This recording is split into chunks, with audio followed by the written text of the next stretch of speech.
Ya, selamat pagi semuanya, bapak-bapak, ibu-ibu. Sehat-sehat ini kelihatannya. Iya, pagi-pagi. Selamat pagi Pak Wahyudin. Alhamdulillah ini Ya. sehat. Ini Pak Joko kelihatan ganteng ini kalau di kamera. Jangan-jangan ini pakai kamera nakal ini. Wah, Wah, Bu Indah, gimana Bu Indah di sana? Di Singosari ya Bu Indah ya?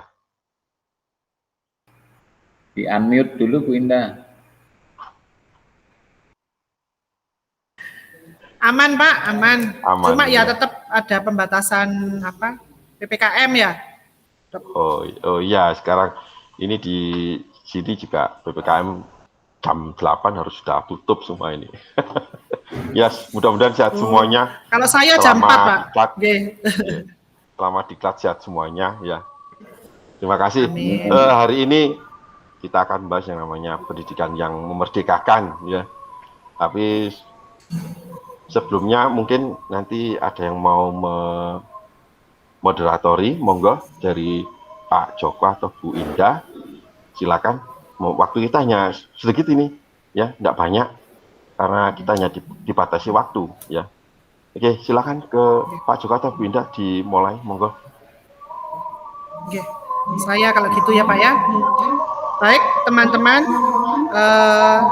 marilah kita mulai untuk presentasi pada hari ini, yaitu dengan materi pendidikan yang memerdekakan. Ada baiknya sebelum kita mulai, marilah kita awali dengan berdoa. Berdoa dipersilahkan. Selesai. Semoga presentasi kali ini akan selalu mendapatkan berkah dan dilancarkan. Amin. Untuk Pak Wahyudin, monggo dipersilahkan. Ya, terima kasih Bu Indah. Pagi ini kita akan bahas yaitu namanya pendidikan ya. Sekarang akan ada yaitu pembelajaran paradigma baru ya, yang sekarang sedang diluncurkan. Sebab itu diklat ini memang mengarahnya nanti ke sana, bagaimana membentuk pelajar yang berbineka atau yang berperilaku Pancasila ya, yaitu pembelajar profil pelajar Pancasila ya, yaitu yang harapannya ya seperti sila-sila yang ada di Pancasila, kebinekaan ya, jadi menjadi bangsa Indonesia yang sesungguhnya ya. Itulah, ini kaitannya dengan itu, profil pelajar Pancasila ya. Nah, namun sebelum kita mulai, saya tampilkan dulu ya slide-nya.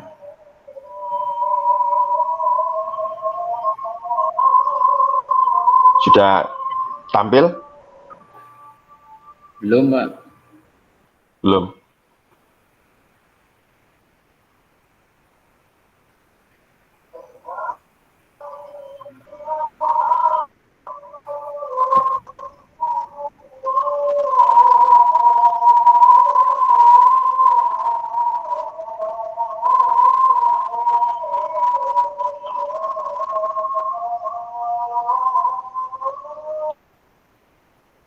Sudah keluar belum?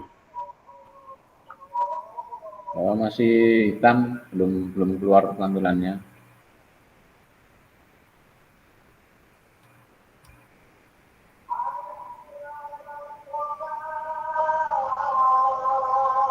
Oh, sudah nih, sudah tampil. Ini sudah ya. Ya. Nah, oke. Saya mulai dari awal dulu ya, dari sejarah dulu ya, karena kita tidak boleh melupakan sejarah ini ya. Pada zaman dulu di Indonesia itu baru mengenal yang namanya pendidikan itu semenjak penjajahan kolonial Belanda ya. Jadi pada saat penjajahan Belanda, setelah Belanda sedikit menguasai Indonesia, maka barulah bangsa Indonesia itu mengalami yang namanya pendidikan atau sekolah ya. Tetapi pendidikan di zaman dulu, zaman kolonial ya, itu tidak semuanya bisa mengenyam pendidikan atau mengenyam sekolah. Ya, contohnya bupati itu membuka sekolah itu khusus untuk orang-orang yang akan menjadi pegawai di pemerintahan. Ya, kalau sekarang kan di pemerintah daerah, di kabupaten ya. Dulu yang bisa sekolah itu yang akan menjadi pegawai saja. Terus yang kedua yaitu dari orang-orang kolonial yang memiliki usaha di Indonesia. Mereka membutuhkan orang-orang yang bisa menghitung, bisa menulis. Oleh sebab itu mereka menyekolahkan orang-orang yang khusus untuk membantu mereka di usaha mereka. Sedangkan pembelajaran dulu dengan sekarang banyak perbedaan. Kalau dulu yang diajarkan hanya membaca, menulis, dan berhitung.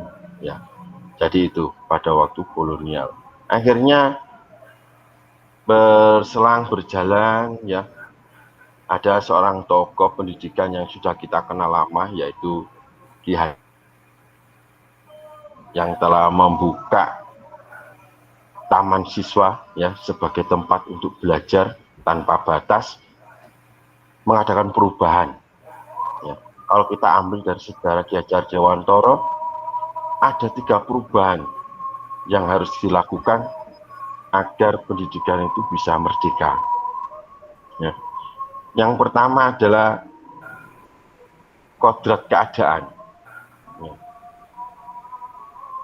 Perubahan pada kodrat keadaan itu ada 2, yaitu kodrat alam dan kodrat zaman.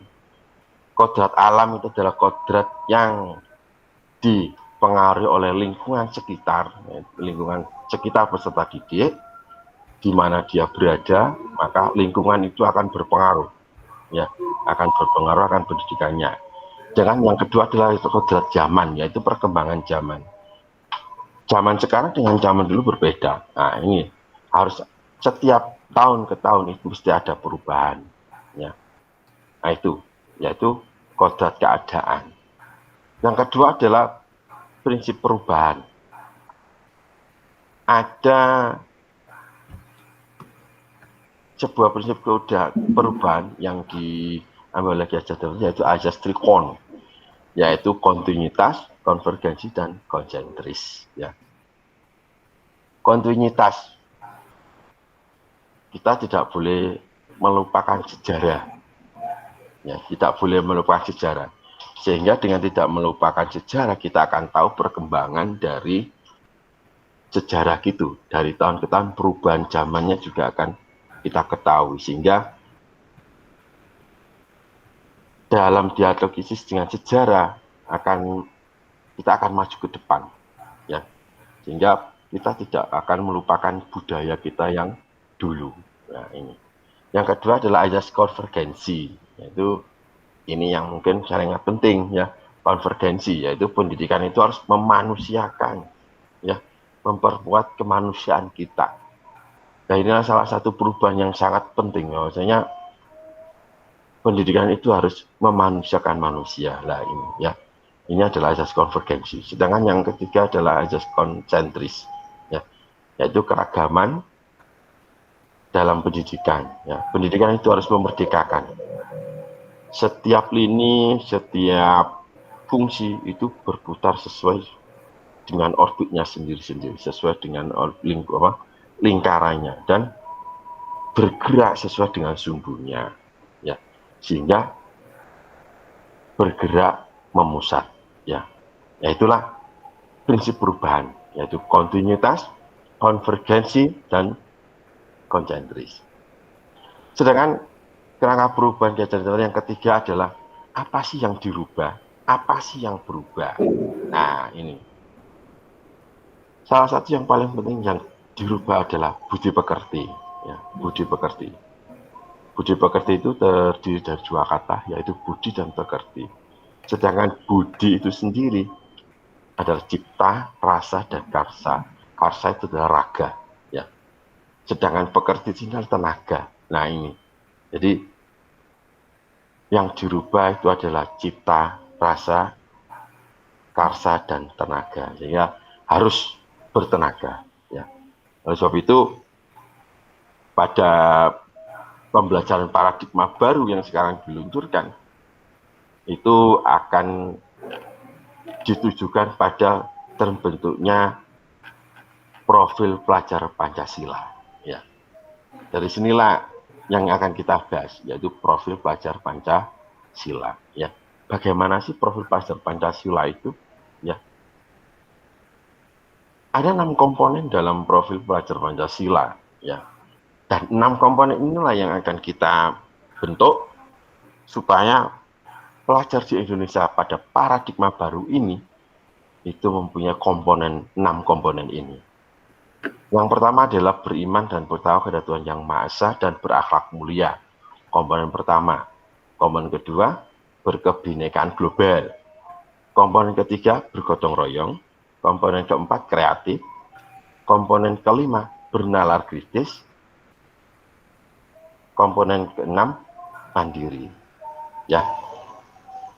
Nah, kalau kita melihat 6 komponen itu, maka kita akan masih rancu. Apa maksud dari komponen itu? Nah, dari situ kita jelaskan elemen-elemen yang ada di dalam komponen itu sendiri. Ya, kita bahas satu persatu. Ya, yang pertama, beriman bertawakal kepada Tuhan Yang Maha Esa dan berakhlak mulia.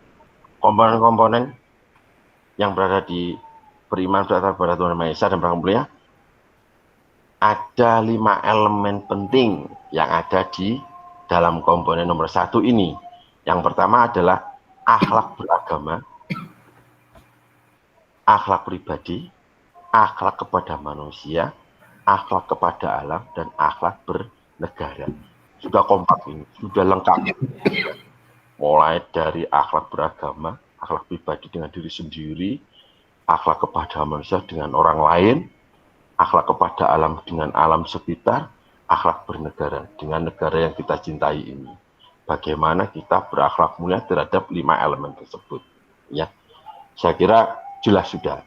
Beriman, bertawakal kepada Tuhan Yang Maha Esa dan berakhlak mulia. Yang bagaimana yang kita harapkan nanti? Akhlak kepada siapa yang dimaksud tadi? Ya, 5 elemen ini. Ya. Yang kedua adalah berkebinekaan global. Nah, ini kalau kita bilang berkebinekaan global, nah, kalau di Pancasila ada Bhinneka Tunggal Ika ya, Bhinneka Tunggal Ika. Tak lepas dari budaya leluhur kita ya. Jadi pelajar Indonesia harus bisa mempertahankan budaya luhur ya, lokalitas dan identitasnya ya, dan tetap berpikiran terbuka dalam berinteraksi dengan budaya yang lain, sehingga bisa menumbuhkan rasa saling menghargai dan kemungkinan besar bisa terbentuk budaya baru ya, tetapi budaya baru yang positif ya, dan tidak bertentangan dengan budaya luhur bangsa ya. Ini jadi dengan terbukanya dan berinteraksi dengan budaya lain akan terbentuk budaya baru, tapi yang kita ambil adalah budaya yang positif saja ya. Ada 3 elemen kunci dalam berkebinekaan global ya. Yang pertama adalah mengenal dan menghargai budaya. Ini yang paling penting ya. Kita harus mengenal apa kebudayaan kita ya, apa yang harus dilakukan dengan budaya kita ya. Ini makanya harus mengenal dan menghargai budaya. Yang kedua, kemampuan berkomunikasi interkultural dalam berinteraksi dengan sesama ya. Ya, ini budaya komunikasi ya, cara berkomunikasi dengan sesama, karena setiap orang itu berbeda-beda, satu dengan lain punya keunikan tersendiri, sehingga kalau kita mampu berkomunikasi ya dan berinteraksi, insya Allah akan berjalan dengan baik, kita berada di mana saja. Yang ketiga, elemen kunci berkebinekaan global yaitu refleksi dan tanggung jawab terhadap pengalaman kebinekaan ya, ini refleksi dan tanggung jawab ya. Jadi kita harus punya tanggung jawab terhadap budaya-budaya leluhur yang sudah diturunkan kepada kita ya. Itu adalah berkebinekaan global. Sedangkan komponen yang ketiga yaitu gotong royong Ya, kalau kita bilang gotong royong, ini sudah jelas, berarti bersama-sama dengan orang lain, ya, dengan orang banyak. Ya. Dalam hal ini yang diharapkan adalah pelajar Indonesia memiliki kemampuan bergotong royong, ya, kemampuan untuk melakukan kegiatan secara bersama-sama dengan sukarela, ya, dengan sukarela, ya, agar apa yang kegiatan dikerjakan dapat berjalan dengan lancar, mudah dan ringan, ya. Kalau kita melakukan kegiatan itu kita lakukan dengan bersama-sama, dengan rasa yang ikhlas, ya, itulah baru yang disebut dengan gotong royong. Nah, elemen kunci dari gotong royong itu sendiri, ya, ada 3, yaitu kolaborasi atau kebersamaan, ya, bersama-sama, saling berinteraksi. Yang kedua adalah kepedulian, karena kalau tidak ada kepedulian maka tidak akan terjalin yang namanya gotong royong. Yang ketiga adalah berbagi. Dengan berbagi, dengan tercipta yang namanya gotong royong. Jadi kolaborasi, rasa kepedulian, dan berbagi, maka akan tercipta yang namanya komponen gotong royong. Jadi profil pelajar Pancasila yang ketiga adalah gotong royong. Harapannya adalah pelajar Indonesia mampu bergotong royong, ya. Sedangkan dari komponen yang keempat yaitu mandiri. Ya. Mandiri di sini adalah pelajar Indonesia merupakan pelajar mandiri, yaitu pelajar yang bertanggung jawab atas proses dan hasil belajarnya. Ya.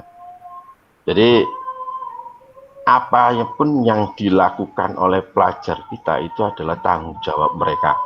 Apa yang dilakukan maka harus dipertanggungjawabkan. Ya. Nah, elemen kunci daripada komponen mandiri ini adalah yang pertama kesadaran akan diri dan situasi yang dihadapi. Ya. Jadi yang dikatakan mandiri, mereka harus sadar, ya, mereka harus tahu, paham dengan apa yang dia lakukan, harus betul sadar.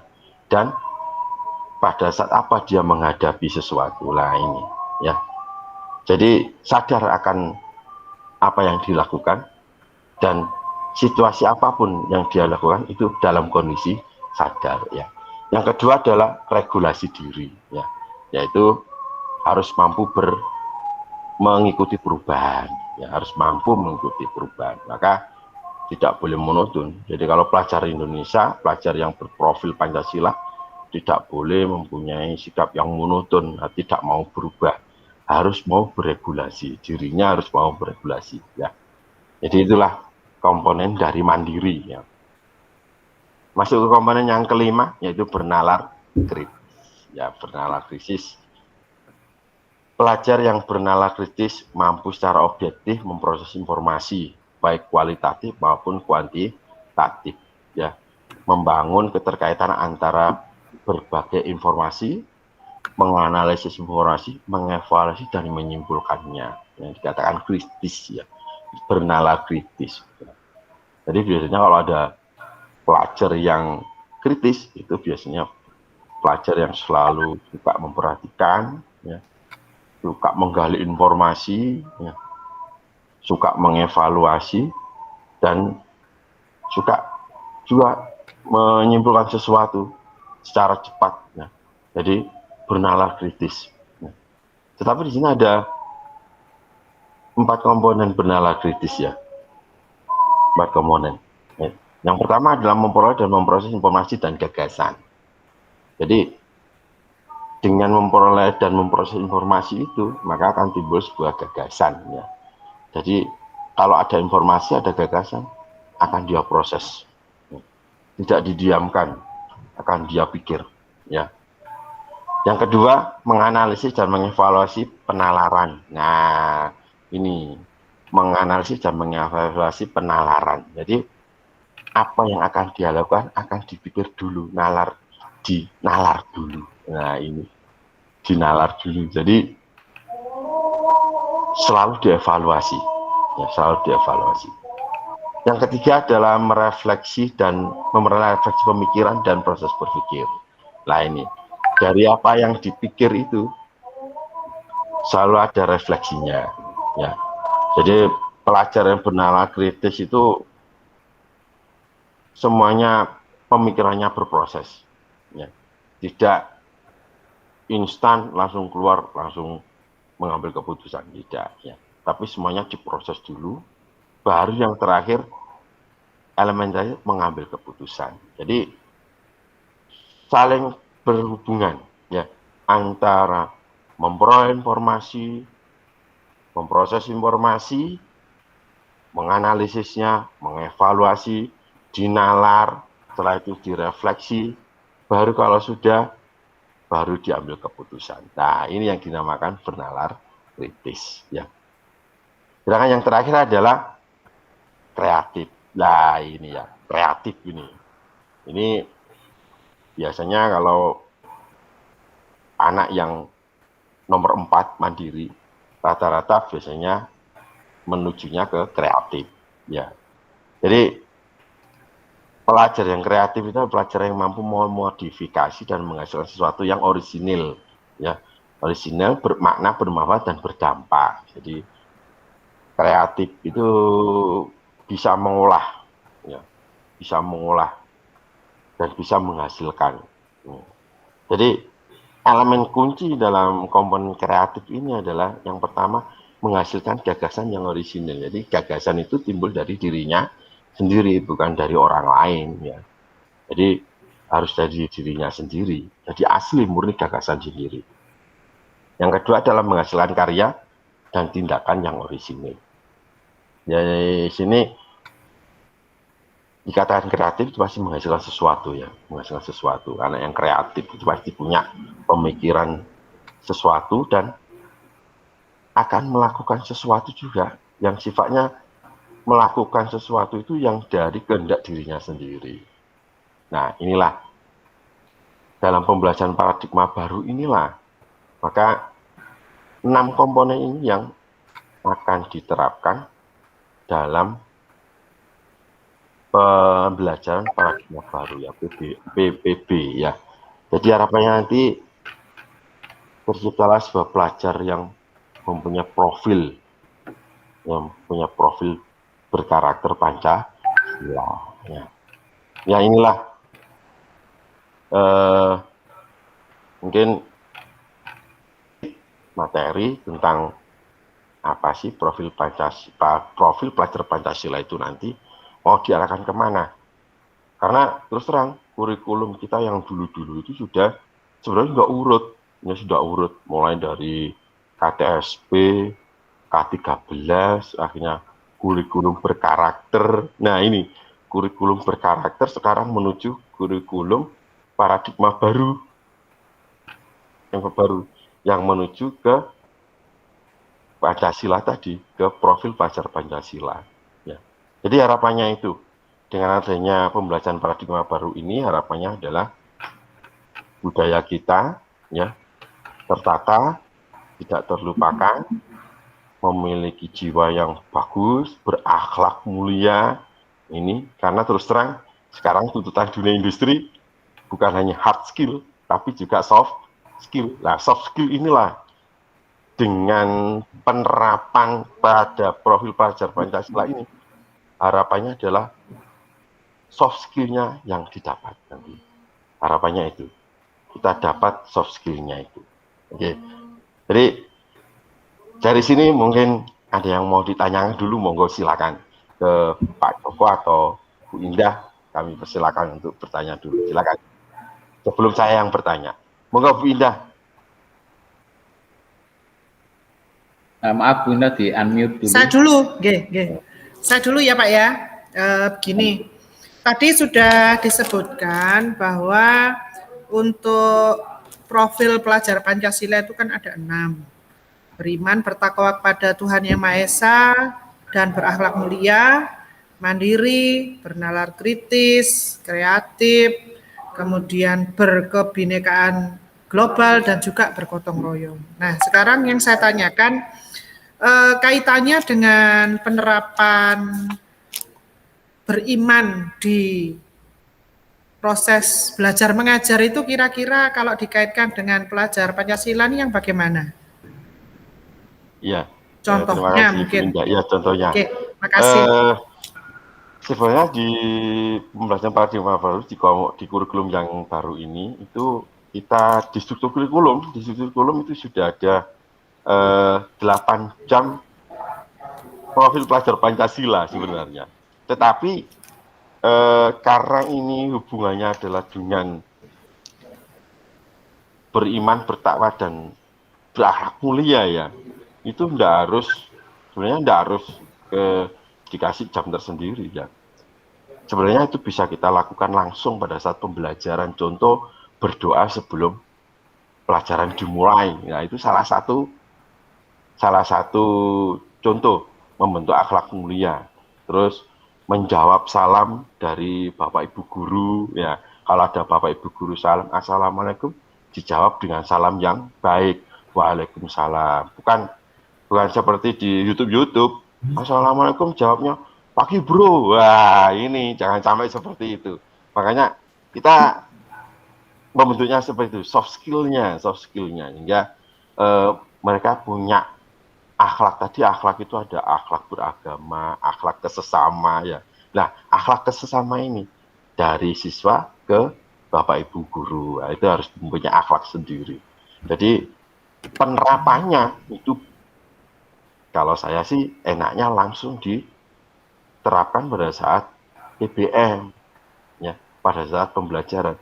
Tetapi kalau di kurikulum yang baru ini sebenarnya ada waktu tersendiri sudah diberikan, yaitu 8 jam, yaitu profil pelajar Pancasila. Mudah-mudahan bisa diterapkan dua-duanya ya, karena profil pelajar Pancasila di hard skill-nya itu tidak hanya berakhlak mulia saja, beriman kepada Tuhan, tapi contoh untuk kesamaptaan ya, kedisiplinannya itu juga harus ditampilkan. Jadi kalau untuk kayak kesamaptaan tidak mungkin kita masukkan ke PBM secara langsung.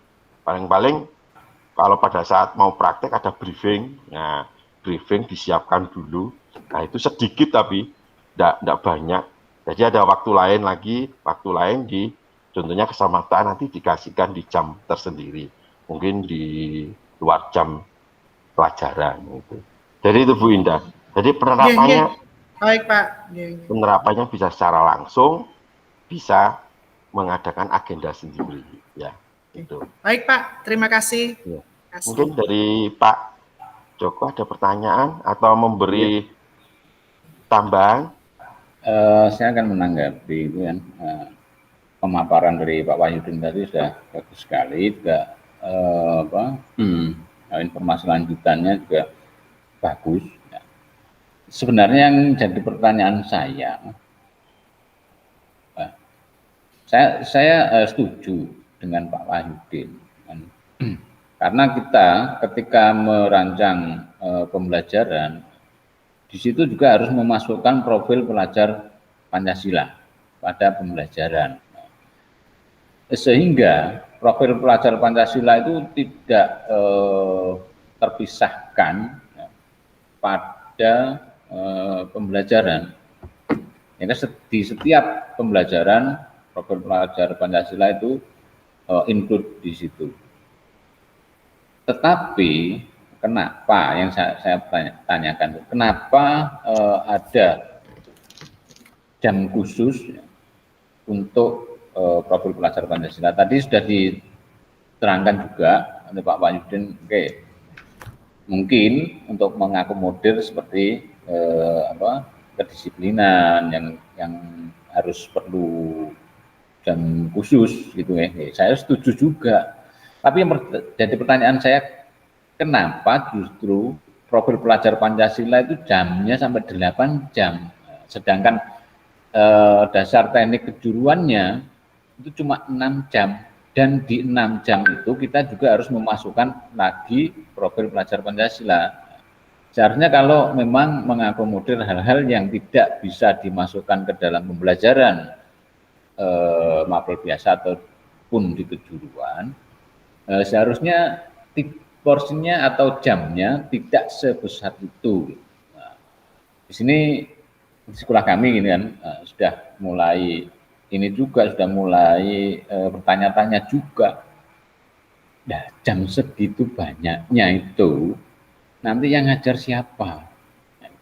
Nanti acaranya atau alur pembelajarannya seperti apa? Terus lagi, loh, jam yang kejuruannya kenapa dikurangi untuk mengakomodir itu? Dan di setiap pembelajaran juga profil pelajar Pancasila dimasukkan. Seharusnya saya setuju, sebenarnya bagus, idenya bagus, cuma mungkin caranya atau pengaturan porsinya itu yang kalau bisa usul diatur lagi, gitu. Karena yang akan mengajar 8 jam itu juga tidak mudah, harus belajar lagi. Ya. Pengajarnya pasti harus belajar lagi, karena siapa ini yang akan mengajar? Kalau guru PKN sudah ada jamnya sendiri, ya. Jamnya, ya gitu. Pak Wahidin pun bisa memberi penjelasan. Iya Pak Joko. Jadi kalau kita lihat di struktur kurikulum sebenarnya profil pelajar Pancasila itu ada di paling bawah, di luar mapel A, mapel B dan mapel C itu ada di bawahnya lagi. Ya.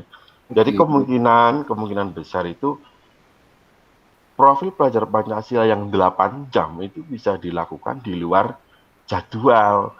Mungkin kesamaktaannya, terus agenda untuk meningkatkan beriman bertakwa kepada Tuhan Yang Maha Esa itu mungkin dikasih jam sendiri. Contoh misalnya, ya kita masuk 6:30, PBM tidak dimulai jam 6:30, tapi dimulai jam 7. Nah, Pak yang 6:30 jam 7 gimana? Ah itu kita terapkan misalnya beriman bertakwa kepada Tuhan Yang Maha Esa dan berakhlak mulia. Kita beri jadwal jam pertama itu anak-anak wajib misalnya sholat duha gitu, di masjid bersama-sama. Sehingga dalam waktu 1 jam pelajaran itu kita terapkan profil itu selama 1 minggu setiap hari. Terus kita agendakan mungkin kesamaktaan yang membutuhkan waktu lama.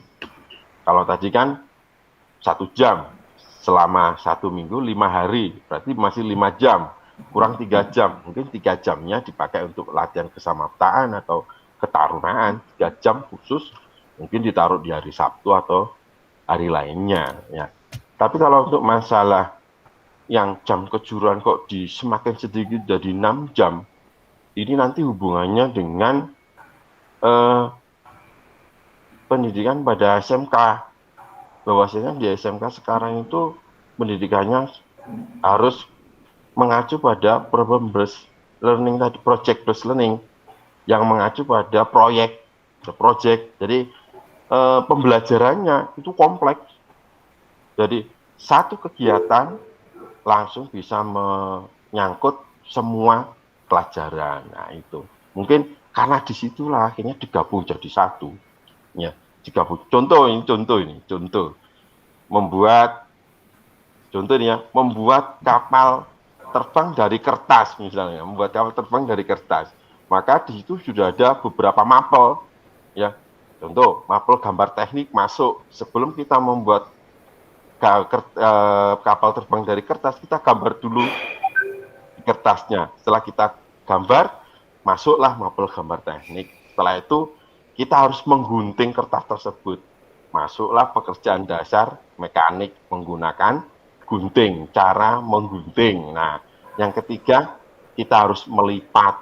Nah, melipat, mewarnai. Nah, itu masuk di yang lainnya termasuk menggambar tadi. Sehingga dalam satu proyek itu langsung menyangkut semua banyak pelajaran. Ya, yang dimaksud di situ. Sehingga makanya sekarang pembelajaran itu lebih masuk ke pembelajaran proyek. Sehingga karena apabila kita melakukan sebuah proyek akanlah masuk semua ilmu yang di dalamnya itu. Mungkin seperti itu ya. Jadi itu Pak Joko. Mengapa kok dipisah? Monggo Bu Indah kalau mau Mungkin menambahkan. saya nambahi mungkin Pak ya. Tadi Iya. kalau saya cermati dari apa yang disampaikan Pak Wahyudin, sepertinya memang untuk penguatan profil pelajar Pancasila, pengembangan karakter dan budaya kerja itu di bawah sendiri. Dan itu untuk jamnya 8. Mungkin kita juga bisa loh Pak mendatangkan guru tamu untuk mengenalkan budaya kerja. Nah, selain itu kita juga bisa mendatangkan mungkin anak-anak supaya bisa disiplin dan tertib. Kita mendatangkan mungkin dari pelatihan Angkatan Darat atau Koramil. Ya. Nah, jadi bervariasi, Pak. Mungkin Ya, bisa jadi seperti bisa. itu. Paling tidak. Jadi, secara aplikasi nanti itu mungkin diserahkan ke sekolah masing-masing gitu ya. Secara aplikasi gitu. Jadi apakah mau diinkludkan ke pelajaran atau mau tidak diinkludkan di mata pelajaran, di jadwal juga nggak apa-apa. Atau mungkin soft skill yang bisa disampaikan melalui guru BK, ya itu masing-masing memang tergantung dari pengaturan sekolah masing-masing. Mungkin gitu ya Pak ya. Kalau kurikulum tahun kemarin kan ada kepramukaan itu wajib, ada kepramukaan wajib, ada kepramukaan ekstra ya. Terus bimbingan konseling BK itu juga harus masuk di jadwal pelajaran. Nah mungkin ini gantinya 8 jam itu. Ya, kayaknya ini tak terasa ya waktunya. Jadi kita ngobrol banyak sehingga waktunya kok tiba-tiba loh kok ini waktunya sudah habis. Jadi saya tidak ingin mengganggu aktivitas Bapak Ibu yang mungkin sama-sama kita ya terus terang kita sendiri juga punya instansi sendiri ya, instansi sendiri punya aktivitas sendiri-sendiri yang mungkin ada yang punya mau ini mau itu ya. Jadi karena waktunya ini sudah habis, maka kita simpulkan bahwa hanya profil pelajar Pancasila itu yang harus memuat 6 komponen itu, yaitu nanti yang akan kita terapkan di sekolah kita, bagaimana kita meningkatkan soft skill dari pelajar kita melalui profil pelajar Pancasila. Saya kira itu. Mudah-mudahan nanti masing-masing instansi sekolahnya bisa menerapkan betul profil pelajar Pancasila ini sehingga terbentuklah soft skill yang bagus yang diharapkan oleh dunia industri. Ya, saya kira itu Bu Indah, Pak Joko, dan teman-teman yang lain mungkin bisa ditutup sama Bu Indah yang tadi sudah membukanya. Silakan Bu Indah. Oke, makasih Pak. Demikian tadi paparan yang disampaikan Pak Wahyudin yang sangat jelas dan juga ada beberapa masukan yang tentunya buat kita sangat bermanfaat. Terima kasih. Baiklah, berikutnya kita akhiri dengan berdoa kepada Bapak, dipersilahkan. Selesai. Ada kurang lebihnya, mohon maaf. Wabillahi taufiq wal hidayah. Wassalamualaikum warahmatullahi wabarakatuh. Waalaikumsalam. Ya, habis ini bisa melanjutkan kegiatan yang lain, Bapak Ibu. Ya, selamat ketemu besok lagi dengan jam yang sama, dengan waktu yang sama, tapi harus lebih semangat. Ya. Terima kasih Pak. Terima kasih. Terima kasih. Singkat dulu.